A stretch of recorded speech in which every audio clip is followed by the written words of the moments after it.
Hi there everyone, and welcome to this video. In this video we're going to talk through how to import bank transactions from your bank.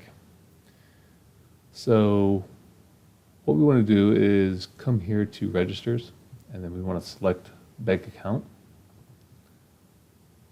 So here we just want to import a CSV to basically record all of our transactions and import them into the register so that we can record them. So I can also add a transaction manually, just one transaction at a time. But typically whenever you download your information from your bank, you're going to have multiple transactions, and so you're going to want to import them. So we're just going to click on Import CSV. And then this kind of gives you a little bit of the requirements of what's necessary to import your bank transactions. We also have a sample CSV here. So we can just take a look at that real quick.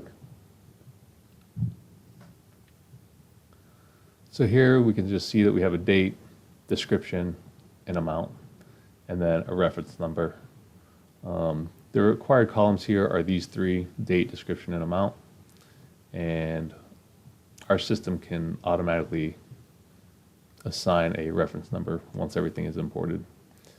So this is available if you want to use this as a template to import your transactions.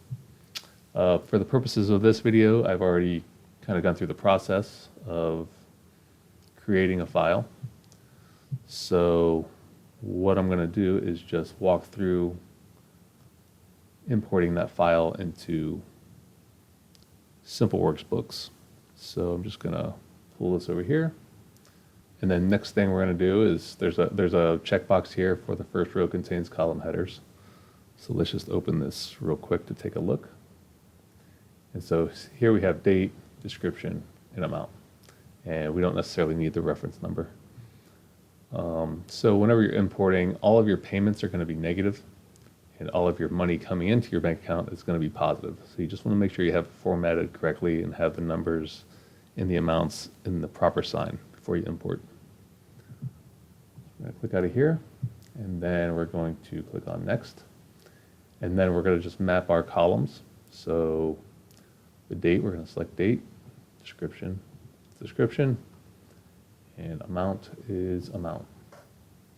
And if you were to upload a file with debits and credits, you could select these, and then you could also select your reference, but since we don't have those things, we're just going to skip that for now.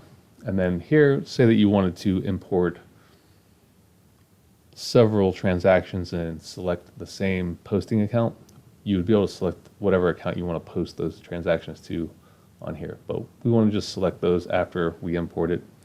And then here you can automatically post those entries immediately to the GL if you select an account here.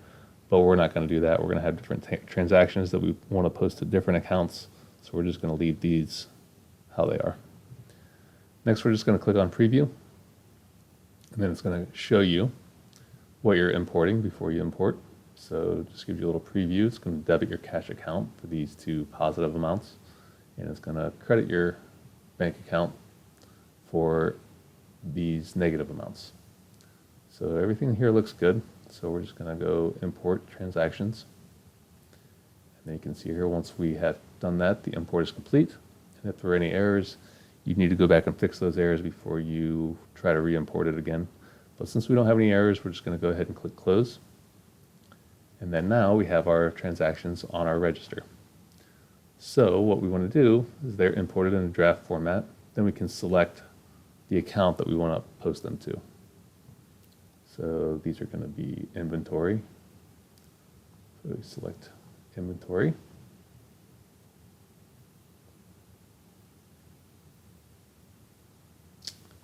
Here, and then once we select the account, then it's posted.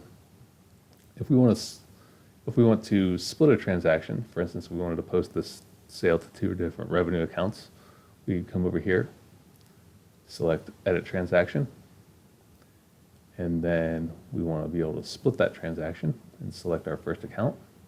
So we'll just say miscellaneous revenue is the first one, add a line, and then service revenue is the second one. And then here, we just want to change those amounts. So $525, and then $1,000 here, And once you're balanced and your cash transaction matches the account selected, it'll say balanced here, and then you can save it. I need to make it a little smaller. Save changes. And that one is split. I hope this video was useful, and thanks for watching.